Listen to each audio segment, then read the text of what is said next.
국회 기자회견장에 길게 늘어선 사람들. 윤석열 정부에서 해임되거나 교체됐던 공영방송 이사와 언론 기관장들입니다. 회견문에 이름을 올린 이들만 24명. 지난 3년 내내 이어졌던 방송 장악 시도를 군사작전에 비유했습니다. 해임 조처는 군사작전을 방불케 할 정도로 전격적이고 폭력적으로 이루어졌습니다.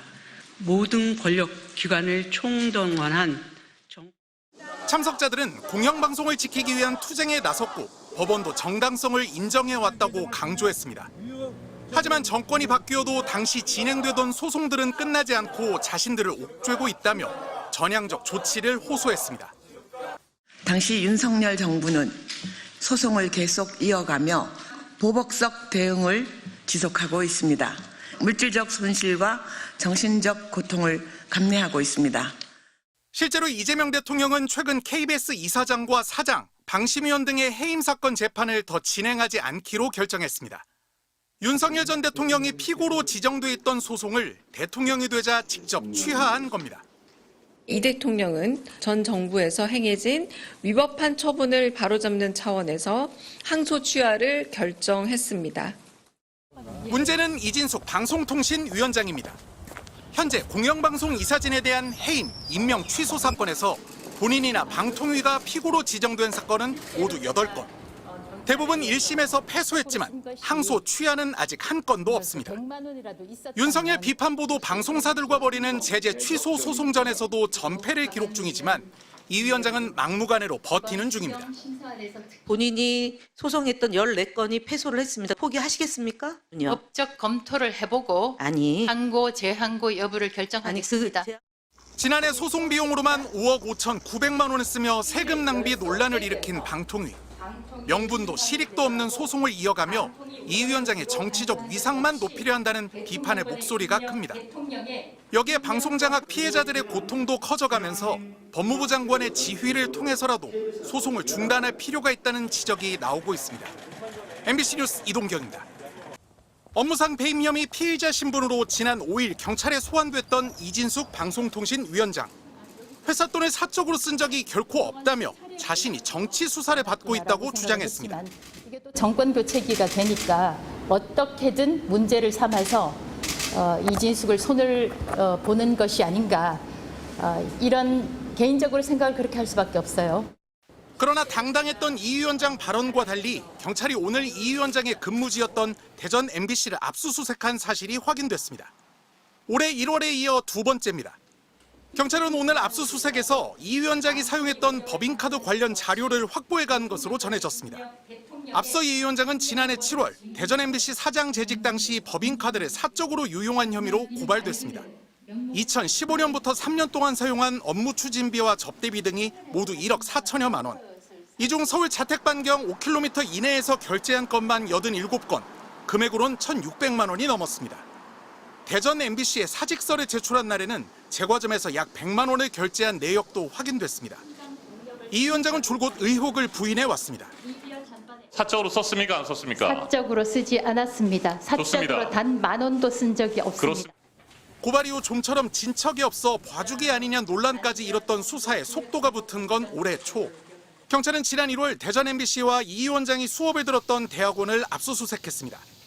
이어 6월에는 실제 법인카드 사용처를 압수수색해 확인 대조 작업을 거쳤습니다. 고발 1년 만인 이번 달에는 이 위원장을 직접 소환 조사했습니다.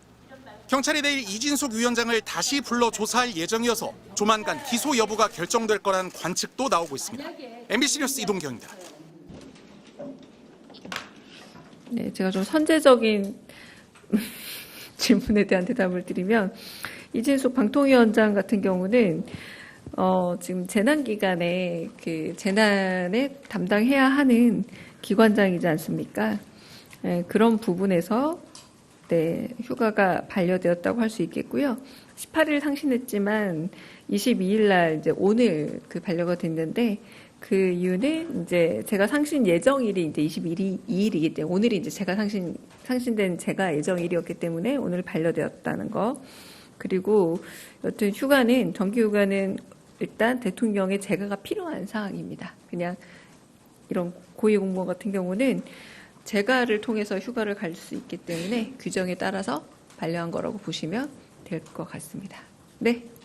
네, MBC 정상빈입니다. 그 대변인께서 이진숙 방통위원장의 휴가라고만 말씀을 해주셨는데 혹은 뭐 병가라든지 아니면 일반 연가라든지 이런 휴가의 종류나 그리고 대략적인 휴가 뭐 날짜 수 기간 혹은 뭐 대략적인 어느 시점에 사용하는 휴가인지도 가능한 정도까지 여쭤보겠습니다. 이진숙 위원장 관련해서요. 네, 맞습니다. 제가 받은 내용은 특별한 그렇게 뭐 병가와 다른 걸로 알고 있고요. 그것도 한번 확인해 보겠습니다. 그런데 그렇다면 아마 뭐 나름의 뭐 진료 확인서라던가 뭐 이런 부분 있었겠죠. 근데 여름 휴가 제출이었고 기간이 25일부터 31일까지였다고 합니다.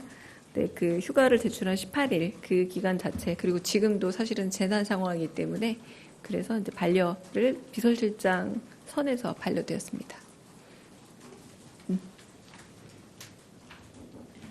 네, 대변인님 안녕하세요. 한국일보 오태경입니다.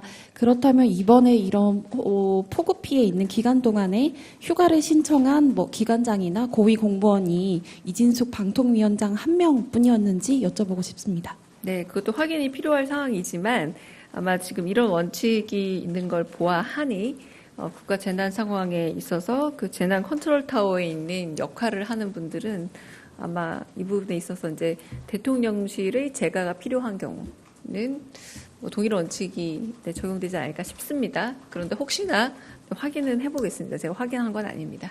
네. 질문 네.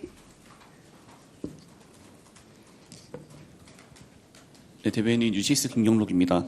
사실 휴가 신청을 반려한 내용은 이렇게 앞으로 모든 경우에 브리핑이 되지는 않을 것 같은데 대통령실에서 사전에 이렇게 언론에 공지를 해주시는 의미가 특별히 있을지 여쭙습니다. 단독 기사가 나왔습니다.